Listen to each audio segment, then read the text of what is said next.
What's up mga paps? So, share ko lang sa inyo yung mga binili natin budol items from Shopee, Lazada, and TikTok. Di ko na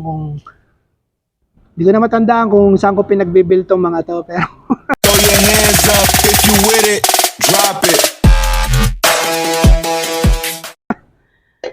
ito yung mga ilalagay natin sa CRV. First is yung activated charcoal.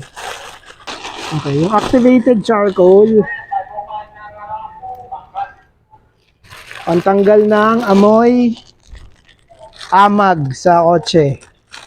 So, kung amoy amag yung kotse nyo, bili lang kayo nito, tapos ilagay nyo lang sa loob ng kotse and i-absorb niya yung mabahong amoy. Medyo mahangin eh. So, ayan. Ito yung activated charcoal. Lalagay natin to sa CRV. Come on!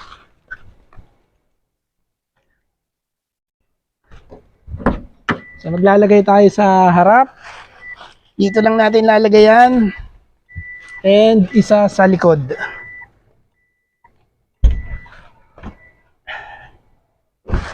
Lagay natin to sa likod. Ito, kita mo. Yan, dito natin lalagay. Lalagay lang natin siya dyan. I-absorb niyan yung mga mababahong amoy. And then, ang next budol item natin ay itong tire foam cleaner. Sealed pa siya. So, ang gagawin natin, spray natin to dun sa tire natin para magmukhang malinis yung tire. Titingnan natin kung effective to. Ito si Kuya, nagda-deliver dito. Tingnan mo, ang dami niyang ano. Kuya, sama ka sa vlog namin. So, titingnan natin. Come on, beans. Let's see if this will work.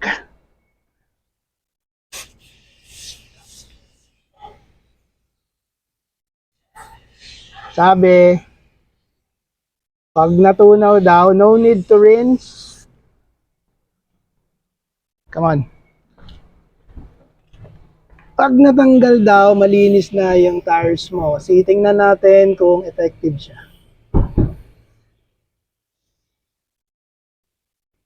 Let's see. Let's see if this will work.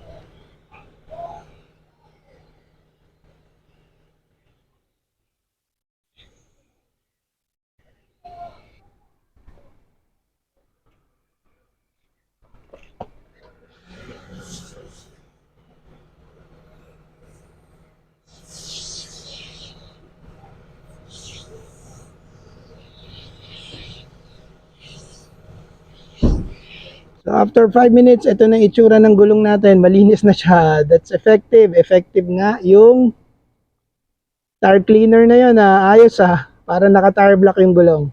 Ito yung isa. Ito yung panglikod. Walang punas-punas. Malinis na yung gulong. Parang naka-tire block. Ayos.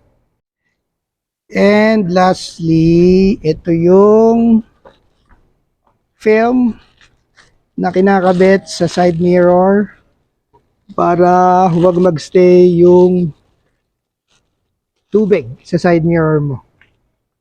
Rainproof film for your side window. Effective kaya to? Tingnan natin.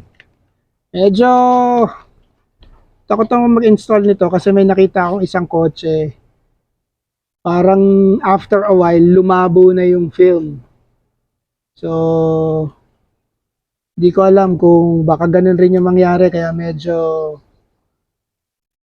di ako sure if I really wanna install this. Pero just the same, since nabili na natin, install na natin.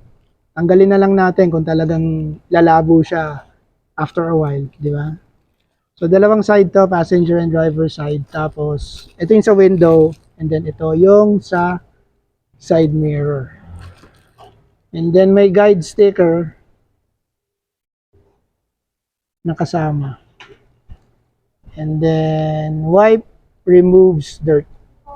So ito yung pang punas yata doon sa salamin. Prior to us installing this doon sa mirror natin. Sa window mirror and then sa side mirror. Okay? That's it. And syempre, meron rin siyang guide or instructions on how to install the film.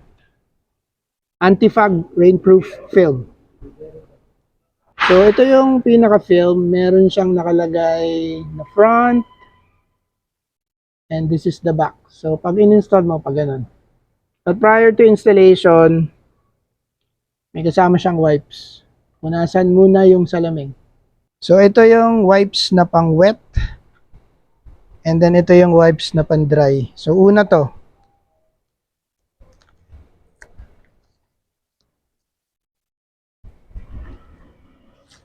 So, punasan muna natin yan.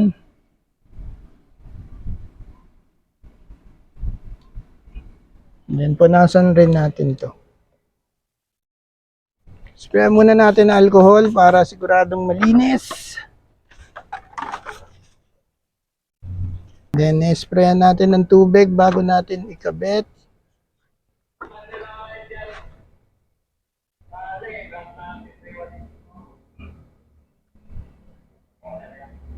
So, tatanggalin natin yung mga tubig. Tatanggalin na natin itong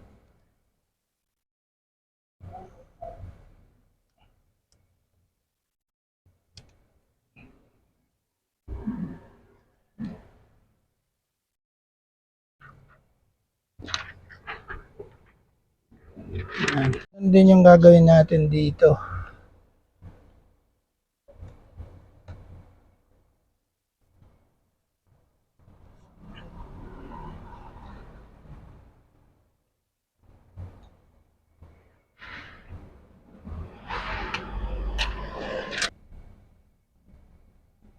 So that's it, nakabit na natin. Medyo mahirap siya ikabit. Meron mga bubbles. Hindi ko alam kung mali lang yung pagkaka-install ko. Tingnan natin. Pag hindi effective, tatanggalin na lang natin. Update ko kayo sa comments. So, ayan. Daming bubbles eh. Trinay kong i-squeegee pero wala. Hindi siya natatanggal. Di ko alam later pag nag-cure na siya kung matatanggal yung mga bubbles. But right now, after installation, ito yung lumabas. Daming bubbles.